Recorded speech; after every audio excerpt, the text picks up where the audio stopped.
Hello दोस्तों, कैसे हो आप लोग। उम्मीद करता हूँ सब अच्छे होंगे। आइए शुरू करते हैं आज हमारा सेकंड, वो जो 24 चैप्टर हम देख रहे थे उसका सेकंड पार्ट। ठीक है दोस्तों, चलिए आप सबको स्वागत करता हूँ लर्नर आईएएस में। आइए मिलकर पढ़ते हैं, टुगेदर सक्सेस लेते हैं। ठीक है दोस्तों, आइए। तो हम लोग पता ही है आप लोगों को, एंशिएंट हिस्ट्री का हम लोग कंटिन्यू कर रहे हैं। We are going to discuss the 24th chapter, the remaining part. ठीक है दोस्तों, चलिए। ये क्या था? Formation of new states and rural expansion. ठीक है दोस्तों, चलिए। जैसे कि आप लोग पता है हम लोगों ने काफ़ी डिस्कस कर लिया था states of Deccan and south India में कैसे हुआ। ठीक है दोस्तों, चोलास कैसे थे, चोलास, पांड्याज, चेराज। ठीक है दोस्तों, इन सब के बारे में तो दोस्तों हमने ये सब देखा था। और किंग्स ने कैसे सैक्रिफाइसेस किए थे, अश्वमेध यज्ञ आदि करके, तो वो सब के बारे में भी हमें अपने देखा था। ठीक है, ये सब हमें साउथ के और डेक्कन प्लेट्यू के बारे में हमें संगम टेक्स्ट में देखने को मिलता है। ठीक है दोस्तों, ये सब हमने पढ़ा था, उम्मीद है आपने सबने देख लिया होगा। चलिए अभी हम लोग देखते हैं conflict between the Pallavas and the Chalukyas. ठीक है दोस्तों, अब जो पल्लवास थे और चालुक्यास थे, इनकी पोजीशन तो आपको तो पता ही है। ठीक है दोस्तों, तो इस तरह से अगर हम देखें, the main interest in the political history of peninsular India from the 6th to 8th century centres around the long struggle between the Pallavas of Kanchi and the Chalukyas of Badami. ठीक है, पल्लवास ने अपना जो कैपिटल है वो कांची में बनाया था और इन्होंने अपना बनाया था बादामी में, जो बेरूर है अभी। ठीक है दोस्तों, the Pandyas who were in the control of Madurai and Tirunelveli district in Tamil Nadu joined this conflict as a poor third. ठीक है, इन्होंने भी, पांड्याज ने भी, जो मदुरई में थे और तिरुनेवली में थे, तो इन्होंने भी इस कॉन्फ्लिक्ट को ज्वाइन किया। ठीक है दोस्तों, बट बहुत कम है, ज़्यादा नहीं किया। Both of the Pallavas and the Chalukya champion Brahmanism, perform Vedic sacrifice and made lot of things. उन लोगों ने ब्राह्मणिज्म को धूमधाम से वो लोग फॉलो कर रहे थे और दोनों को ही सपोर्ट कर रहे थे अपने अपने एरिया के। ठीक है दोस्तों, तो इस तरह से ग्रांट्स देते थे ब्राह्मण को, तो उनको उनका सपोर्ट था। Establish supremacy over the land lying between the Krishna and Tungabhadra, this do have form the bone of convention in the late medieval time between the Vijayanagar and the Brahmi kingdom. इन दोनों किंगडम में ये एक इम्पॉर्टेंट बोन, मतलब strong part था, जिसको दोनों ही पल्लवास थे और चालुक्यस थे, दोनों ही उस पर सुप्रीमेसी रखना चाहते थे। ठीक है दोस्तों, time and again the Pallava princes try to cross the Tungabhadra which form the natural historic boundary, ठीक है, between many kingdom of the Deccan deep south. ठीक है, डीप साउथ में जो तुंगभद्रा जो है ना, बहुत सारे राज्यों का जो है टेरिटरी बनाता था, तो इसको उन्होंने क्रॉस किया था। First important event this long conflict took place rain of Pulakeshin. Pulakeshin के टाइम पे 609 से 642 में, ठीक है, एक बहुत लंबा युद्ध हुआ। The most famous Chalukya king is known for the Aihole is written by the court poet Ravi Kirti. Ravi Kirti is the Aihole inscription में इनके बारे में लिखा गया है। उनकी कोर्ट के जो पोएट थे रवि कीर्ति, उन्होंने बहुत सारा कुछ लिखा है चालुक्य किंग और पुलकेशिन के बारे में। ठीक है, फेमस चालुक्य किंग जो पुलकेशिन थे, इनके बारे में इन्होंने लिखा था। ठीक है दोस्तों, this inscription is the example of poetic excellence reached in Sanskrit. वो जो लिखा था, उन्होंने लिखा था, वो बात अलग है, बट ये संस्कृत में लिखा गया था और उस पोएम को देख के पता चलता है संस्कृत कितना ज़्यादा उस समय डेवलप हो चुका था। उसमें लिखा गया था बायोग्राफी ऑफ द पुलकेशिन। ठीक है, he subjugated the Kadamba capital at Vanavasi and compelled the Ganga of Mysore to the acknowledge his suzerainty। ठीक है, अपनी अधिपत्य करने के लिए उन्होंने गंगा, जो मैसूर गंगेस कहा जाता था, वहां तक वो पहुंच गए। ठीक है, पुलकेशिन टू, ठीक है दोस्तों, Pulakeshin two also conquer the entire area between Krishna and Godavari. Godavari और कृष्णा के बीच में जितना भी टाइम था, जगह थे, उन सबको इन्होंने कृष्णा और गोदावरी, ठीक है, के बीच में जो भी था उन्होंने ले लिया। कृष्णा और गोदावरी के बीच में क्या था? हैदराबाद रीजन। ठीक है, वो पूरा जो रीजन था ना, वो साउथ वेस्ट का जो अपर साउथ वेस्ट रीजन था। ठीक है दोस्तों, अगर हम ये देखें तो ये है ठीक है, ये वाला जो रीजन है ना ये है, क्यों? क्योंकि यहाँ से जो है रिवर कृष्णा जाता है और यहाँ से जो है रिवर गोदावरी जाती है, तो ये बीच वाला एरिया जो है ना इसको पूरा उन्होंने कॉन्कर कर लिया। ठीक है दोस्तों, here was the seat of the branch of the main dynasty and it is known as the eastern Chalukya, इसको वो ईस्टर्न चालुक्य कहते थे। ठीक है दोस्तों, ऑफ द वेंगी, ठीक है, eastern Chalukya of Vengi. However Pulakeshin second invasion of the Pallava territory ended with failure, second time जब इन्होंने पल्लवा पे अटैक किया वो फेल हो गए। ठीक है दोस्तों, ओके, तो फिर उन्होंने क्या किया, the Pallava king Narasimha Varman occupied the Chalukya capital Vatapi. अब ये जब उन पे चालुक्य के जो किंग थे पुलकेशिन टू, उन्होंने जब पल्लवा के जो थे उन्होंने जब चालुक्य पे अटैक किया, अब चालुक्य थोड़ी ना चुप बैठेगा, उनके जो किंग थे नरसिम्हा वर्मन, इन्होंने अटैक कर दिया किस पे, उनके कैपिटल वट्टपी पे। ठीक है, 642 में। ओके, जब उन्होंने खत्म किया इन्होंने शुरू कर दिया।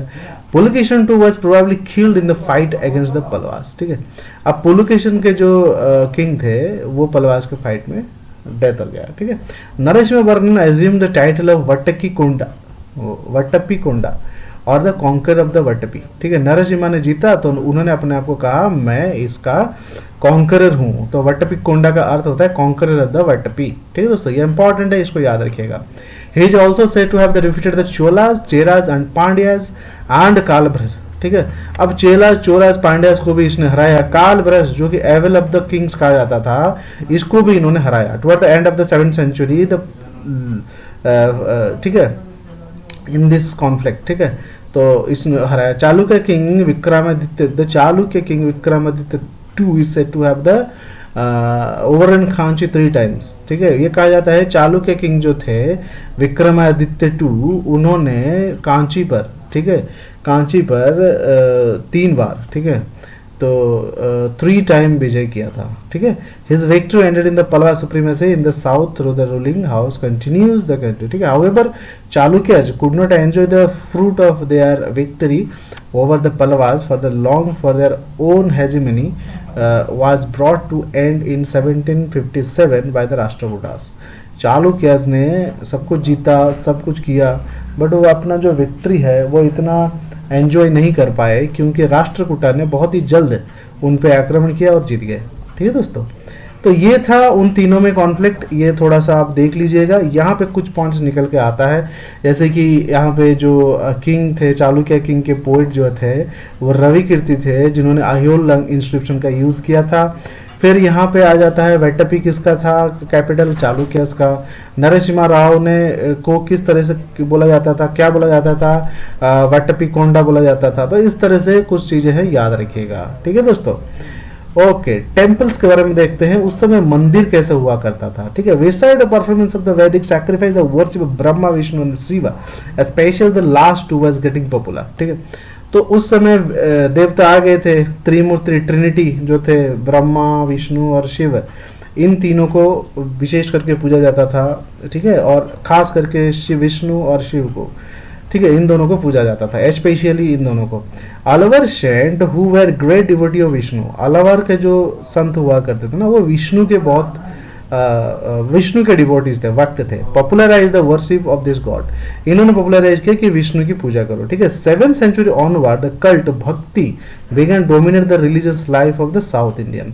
ठीक है, अब जब 7th सेंचुरी शुरू हो गया, उस समय भक्ति, लोगों के अंदर भक्ति बहुत ज्यादा आ गया था, रिलीजन बिलीव, पूजा पाठ, ये सब वो करते थे। ठीक है, Alvars and Nayanars played the great part in the propagating it. ये दो जो संत थे, इन्होंने बहुत इंपॉर्टेंट रोल प्ले किया ये भक्ति मूवमेंट के लिए। ठीक है, तो Pallava Kings constructed number of stone temple, Pallava king ने बहुत सारे स्टोन टेम्पल्स बनाए।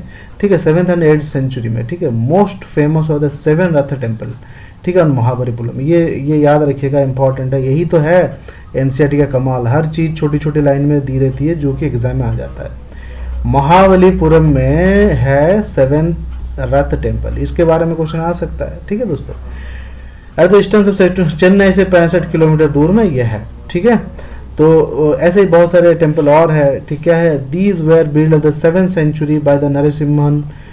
ठीक है, नरसिम्हा वर्मन ने किया था। Who founded the port city of Mahabalipuram और ममलापुरम, ठीक है, महाबलीपुरम और ममलापुरम, ये फेमस है दोस्तों, ये पता ही होगा ममलापुरम। पिछले साल या पिछले साल, मुझे पर्टिकुलर ईयर नहीं याद आ रहा है, तो चाइना के प्रेसिडेंट और इंडिया के जो हमारे प्रधानमंत्री वहाँ पे उनका मीटिंग हुआ था, ठीक है। देखिए this city is also famous for the सोर टेम्पल, ठीक है, यहाँ पे सोर टेम्पल भी है, which was constructed structural construction put up in the independent and the haven out any rock, ठीक है।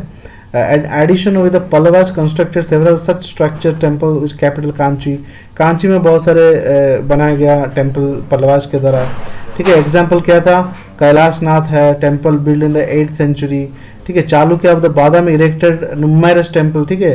Aihole from about this AD, Aihole contains has been 70 temples, Aihole में 70 टेम्पल्स के पास है, ठीक है। पट्टाडकल हैज 10 टेम्पल्स, ठीक है। Most celebrated of these are Papanatha temple और वीरूपक्षा टेम्पल, ये दोनों बहुत इंपॉर्टेंट है।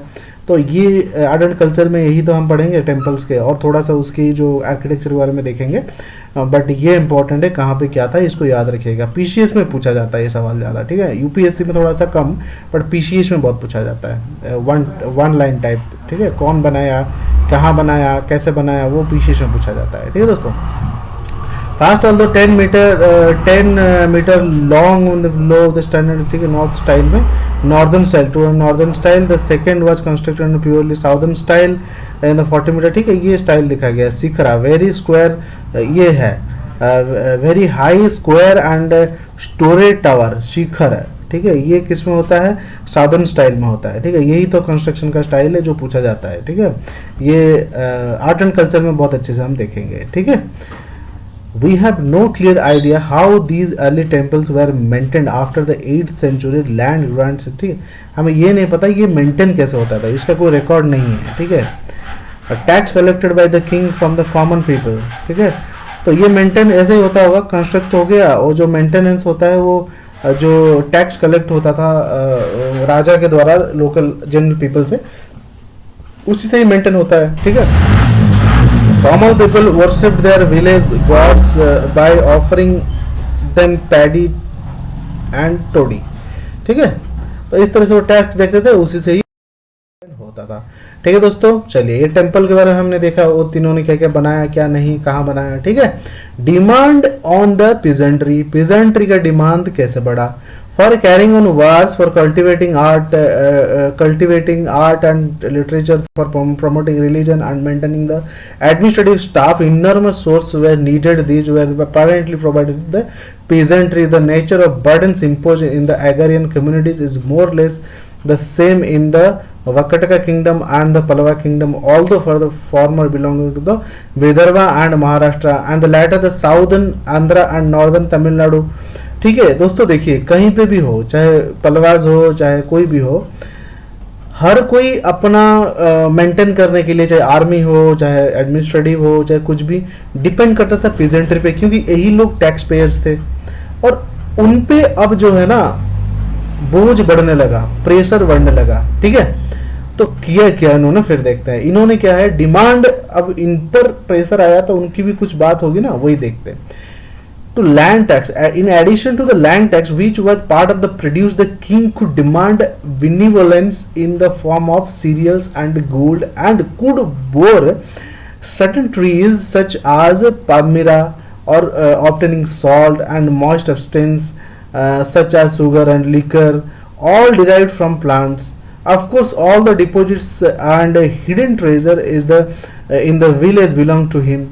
Further the demanded flour and milk, wood and grass, and could compel the villagers to carry load free of charge. The king was also entitled to forced labor और विस्ती। क्या होता था ना, वो लोग तो एग्रीकल्चर करके दे रहे थे, ठीक है दोस्तों। अब राजाओं का डिमांड बढ़ने लगा, उन्होंने क्या किया, हर जरूरत को ना इनसे फुलफिल कराया। अगर इन्हीं से आप हर ज़रूरत फुलफिल कराओगे तो कैसे होगा। इवन जो चंदन है, लकड़ी है, शराब है, जो भी इनको चाहिए ना, वो पीजेंट्री वालों से कहते भैया ये करो आप, ठीक है। तो वो लोग करते थे, ठीक है। होता क्या था, in connection with visit of royal officers who would appear in the villages either for collecting tax or punishing the criminal, and also in the course of the march of the army, the rural community had to perform a number of obligations. They had to supply bullocks for cart and provide coal, charcoal, ठीक है. इस तरह से बहुत सारे होते थे. जब उन्होंने मतलब जब भी कहीं भी कुछ भी होता था, इवन कोई भी रॉयल आदमी आया, कोई भी काम करने आया, या फिर आर्मी कहीं युद्ध करने जा रही है, तो लोकल लोग अपना सारा सपोर्ट देते थे. अब काट के लिए अपना बुलक देते थे, खाना पीना सब करते थे. तो धीरे धीरे करके उनको भी तकलीफ होने बढ़ने लगी ना. This whole list of importing shows that the state made heavy demand on the labor and produces of the peasantry. ठीक है, ये दिखाता है कि स्टेट अपना डिमांड बढ़ा रहा है और पीजेंट्री पे अपना बहुत ज्यादा थोप रहा है. ठीक है, बहुत लोड बढ़ रहा है. ठीक है दोस्तों, इस तरह से ये देखा गया पीजेंट्री पे कैसे डिमांड बढ़ रही थी. पीजेंट्री जो डिमांड अगर बढ़ेगा तो जो पीजेंट है उन पे प्रेशर भी बढ़ेगा ना, वो लोग परेशान हो जाते थे इस सब से. ठीक है दोस्तों, अब देखते हैं रूरल एक्सपेंशन कैसे हो रहा था वहां पे. There is numerous demand made by the king on the agrarian population, presupposed capacity to pay on the part of the peasantry. Collection could not have been possible unless there was increase in agricultural production. ठीक है, जैसे demand बढ़ रहा है market में, supply के लिए production बढ़ाना पड़ेगा ना भाई. ठीक है, डिमांड एंड सप्लाई का जो उसको इक्वल करने के लिए. तो ऐसे ही अगर रॉयल से, अगर किंग से डिमांड बढ़ रहा है तो पीजेंट्री को अपना एग्रीकल्चर बढ़ाना पड़ेगा, और एग्रीकल्चर बढ़ाने के लिए उनको लैंड बढ़ाना पड़ेगा. ठीक है दोस्तों, every state had the feudatory chiefdoms which was a small state within the large state each state. ठीक है, टैक्सेशन सिस्टम में सब में था, सबको अपना बढ़ाना था. ठीक है, तो कहने का अर्थ यही है, यहाँ पे यही लिखा है. Therefore, state could not multiply without proliferation of their communities or increase the agricultural production in the existing village. ठीक है, तो स्टेट्स को अपना बढ़ाने के लिए जरूरतें, बढ़ी हुई जरूरतों को पूरा करने के लिए या तो गांव को बढ़ाना पड़ेगा या फिर उसी गांव में एग्रीकल्चर लैंड को बढ़ाना पड़ेगा. ठीक है, तो इसी तरह से ब्राह्मण्स को बहुत ज्यादा लैंड ग्रांट होता था, ये सब होता था. इसी तरह से एक्सपेंशन हुआ, समझ सकते हैं आप. ठीक है दोस्तों, चलिए आगे देखते. तो in this period we come across 3 type of village in southern India. ठीक है, इसी समय में हमें 3 तरह का विलेज मिलता है. ठीक है, तो क्या था, उर, सभा और nagaram. Ur was the usual type of village inhabited by the peasant caste. ठीक है, who perhaps held the land in common. It was the responsibility of the village headman to collect the taxes on their behalf. ठीक है, तो ये उनको land दिया जाता था, ये लोग खेती करते थे और उनसे जो हेडमैन्स थे विलेज के वो टैक्स ले लेते थे. ठीक है दोस्तों, सेकंड होता था मेनली ये साउथ इंडिया, सदर्न तमिलनाडु में देखने मिलता है.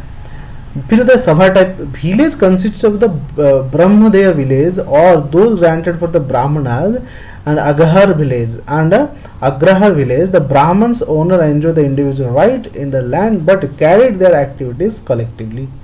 ठीक है, ब्राह्मण को जो ब्रह्मदेव में जो लैंड मिलता था ना, वहां से वो खेती करवाते थे, सारा कुछ उनका था. ठीक है दोस्तों, वो राजा थे भाई ब्राह्मण तो उस समय.